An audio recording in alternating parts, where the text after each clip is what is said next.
Thanks for joining this session, SmartT, Maps and Healing, hosted by Southampton University and SplashMaps. We'll introduce you to our 5 million e-textile innovation project with market makers SplashMaps and visionaries at Southampton University. We're going to invite you to innovate with us on this project and introduce you to the prototypes and the challenges we might face together. There's going to be innovation in the printing of functional inks to make this all work, and there will be prizes for those that join us in the roundtable afterwards. Hi, I'm David Overton, MD of the fabric map business SplashMaps, and welcome to this session, SmartT, Maps and Healing. The SmartT project intends to take e-textile technologies and apply it in large institutions and small businesses alike. We're here looking for partners to extend some of our ideas and make them into manufacturable products. The project itself is funded by €5 million from the Interreg instrument of the European Union, and involved in the project are Southampton University, the University of Rouen and IFAMER, as well as SplashMaps, bringing together small to medium-sized enterprises, large institutions as well. Hi, my name is Professor Steve Beebe and I lead the SmartT research activities within the School of Electronics and Computer Science within the University of Southampton. Now, for those of you unfamiliar, Southampton is one of the leading research universities in the UK, and within the university, the School of Electronics and Computer Science, or ECS as it's known, is one of the largest departments with over 100 academic staff, 140 research fellows and 250 PhD students. So it is a very research intensive university, but I should say we also have over 1,200 MSc and undergraduates and students as well. So it is a very, very busy place. The other department at the university involved in the SmartT project is the chemistry department. This is one of the leading departments in the world for chemistry research. It has 39 academic staff currently and around 30 research fellows. So it's a bit smaller than ECS, but it's equally research intensive. Now, the SmartT project is one of our e-Textiles research projects, and we've been very fortunate to secure over £11 million of worth of funding on e-Textiles research, spread around 13 research projects, and the funding sources typically being the EU or UK RI. This has enabled us to support a team of currently 10 research fellows and 14 PhD students within ECS, and there's a further 6 PhD students working on related projects within chemistry. Now, the research within ECS focuses on integrating electronic functionality and printing functional materials on textiles. And the main facilities we use for this are the Printed Electronics and Materials Lab, which is housed within our clean room complex. Now, this has all the facilities we need to make smart functional inks that we can print onto textiles, and I'll talk more about this in future slides. Hi, my name is Ian. I'm a co-founder at SplashMaps. SplashMaps was set up in 2013 and began as a Kickstarter campaign. Both myself and my co-founder David are both have innovation backgrounds and mapping backgrounds, which we brought together really to see what we could do with fabrics and what we could do with mapping and how we could bring those two worlds together. We did market research and believed and understood there to be a gap in the market for outdoor products that were as durable but still as flexible in their use as a paper map would be, but would give a much more advantage under those really tough conditions. And over the years we have built a business which sells a number of fabric products with mapping on them, and we have a global consumer base for those, and it continues to be a vibrant market for us, not just as a unique gift or an app on your phone, but as a practical tool that mapping can bring to you. We sell to a number of markets, primarily retail customers, of course, but also to adventurers who want the usability of a fabric product under those tough conditions, and of course to the military. But also, as a very agile business, we've been able to pivot in recent times to producing other products, which also serve that practical purpose, such as face masks, where we've been using our unique designs to really put a map and prove that there's a market for a mapping product beyond just the simple replacement of a paper map, but something that's actually wearable on the body as well. We've had requests for wedding dresses, we've had requests for tablecloths, we've had requests for shower curtains, all of which we've been able to easily fulfill and produce those with high quality mapping finish as well. So your shower curtain will be just as practical in the field as it is in your bathroom. I mean, we've been monitoring the fabrics and wearables market for a while now. Obviously, our product being made of fabric, it would make sense that embedding electronics or using it as a platform for electronics is an obvious next step. But it's taken a little while for that market to really move beyond where it is.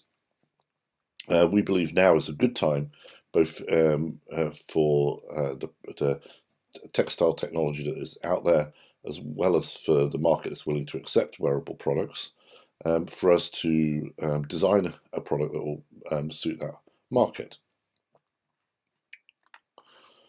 So how do we bring location to a fabric beyond just being able to illuminate perhaps areas that you hold or wear? Being a map, you have to know where it is, and the map has to know where it is, and it has to know maybe where you are, or maybe where you're trying to get to, or maybe the location of items relative to you. So that's been one of the questions and real challenges for us, is how do we bring that location? So we started out by bringing components that help to identify location together in a product, including GPS, including compasses, as well as embedding that within fabric. And how can we then make a display? How can that what is a very static, well-known display, i.e. you print on a fabric or on a paper substrate, and bring that together in a way that, do you start using LEDs to light things up? Do you use other techniques in which to illuminate what you're trying to say? And then that adds the problem together of a power source. If you're using something that is using illumination, how do you create a power source that will work in the locations that we have our products working? They're not just in the home, but they're out in the field, and maybe out for days, hours. How do we bring power to that?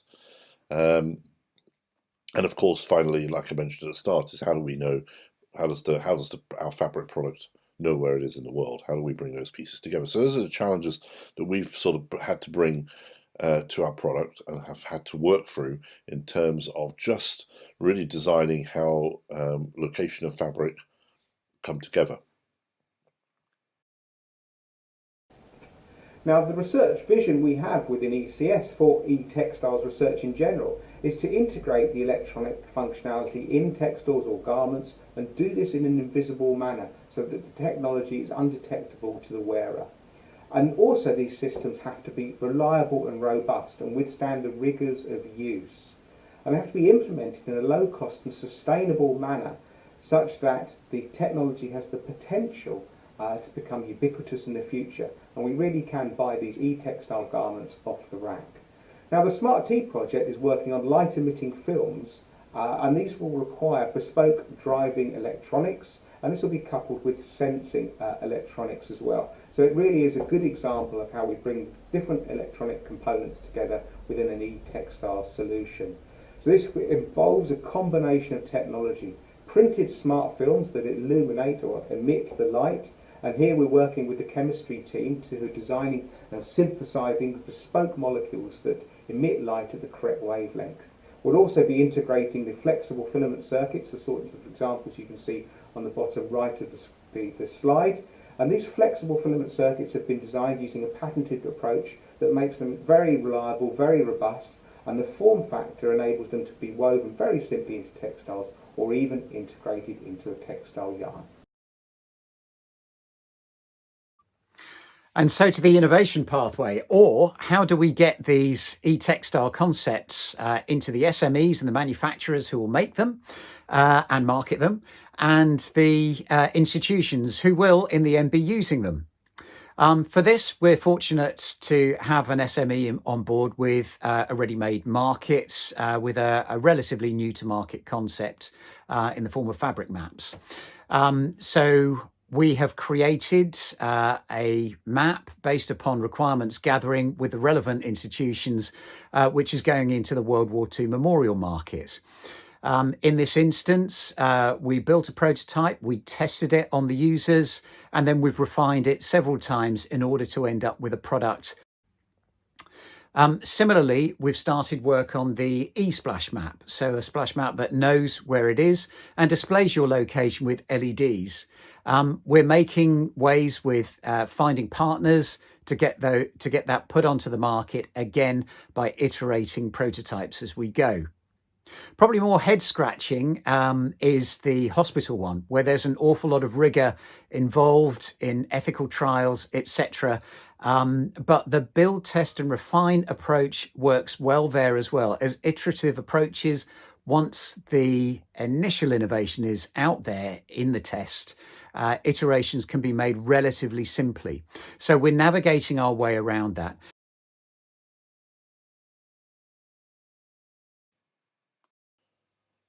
Our first introduction to making more of our fabric maps was when, as part of the Agincourt celebrations a few years ago, we were asked to produce a map with augmented reality features. And that's when we begin to realise that there's probably much more we can do with fabric and mapping and how we could open it up. So since then, what we've done is we've looked at other historical maps that we could enhance both with augmented reality and then in the future with additional maybe wearable components. Here is an example of the Agincourt Map. As you can see there, we used a zapper which has a QR code-ish type technology which identifies unique symbols and displays information on your connected device, such as a phone or a tablet. This is fairly common technology now and is well understood, but it really brought the map alive for a lot of our users who were able to purchase something as maybe as a scarf, and it had a lot more practical applications to it.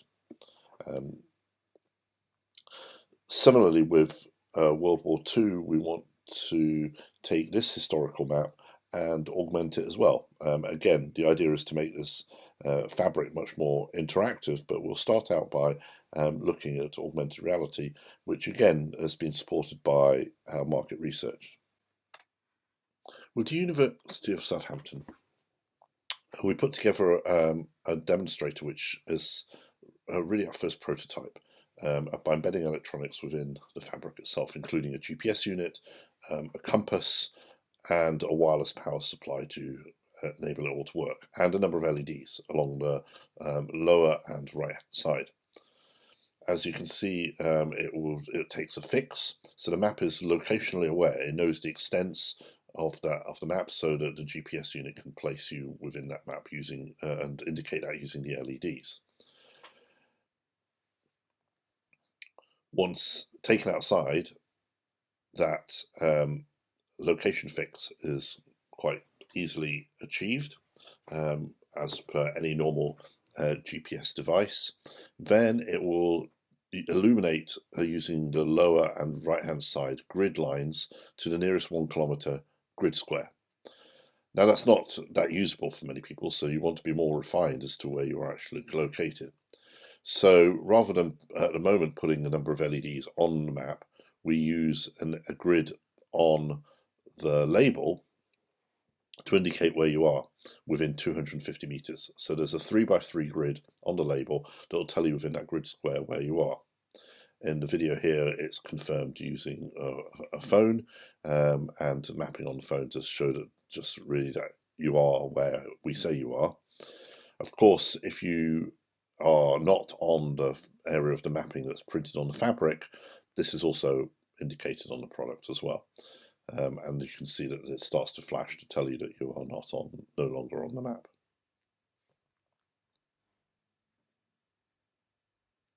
And again, that can be confirmed that you've now stepped off the location of the map.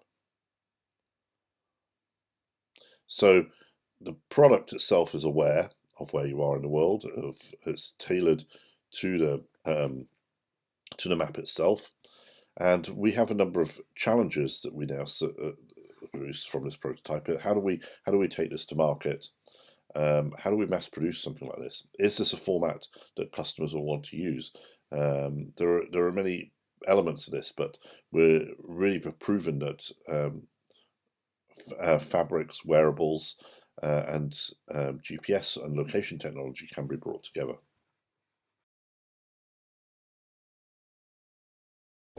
So when it comes to fabricating e-textiles, there are a variety of processes we could use. We could take, for example, conductive or functional yarns and weave or knit these into a textile. And in this case, the electronic functionality is embedded into the structure of the textile. An alternative approach is to take an existing standard textile and embroider, for example, conductive or functional yarns onto the surface of the textile. Or alternatively, we can use printing processes to deposit electronic smart functional materials onto the surface of the textile. Now, screen printing, for example, has been used to pattern the fabrics for over 1800 years, and more recently it's been used to print, for example, conductive and passive materials to achieve these hybrid electronic circuits, as you can see on the top right there. So combining these materials and using this process is a fairly logical thing to do to print functional materials onto the surface of a textile. Now, we do this using, for example, screen printing. So we can see the video here is just running on the left of the screen printing process, where we have our ink that's smeared across the surface of a patterned screen, and then a squeegee comes along, forces that ink through the screen and deposits that pattern of ink onto the substrate below that, which could obviously be a textile. And then this is just showing the curing process. So this material has to be typically cured using a high temperature or UV curing. Now, this process is very simple, very fast, but you do need to design a screen and have that fabricated in advance. So we use this dispenser printing process, which is another movie here shown on the right, which is great for rapid prototyping. So we can go from the design on the computer and print that directly onto the textile substrate. Now, the video here shows this dispenser printing process, which uses a syringe filled with the functional ink, and that is driven to deposit the pattern and deposit that ink in that pattern onto the substrate, and we can build up multiple layers to achieve our functional device. So the device you can see here is an electroluminescent device. This is similar to the sort of effect we'll be achieving on the SmartT project, and we're building up all these, I think it's five different layers used in this particular design, and we get our electroluminescent functionality you can see at the end of the movie. So when it comes to the functional inks, well, there's a range of inks we've developed in the past. So we have passive inks that perform non-electronic functionalities. So, for example, the interface layer is shown on the bottom left, the SEM photo. This is a layer that smooths the surface of the textile and enables us to print the functional layers that follow.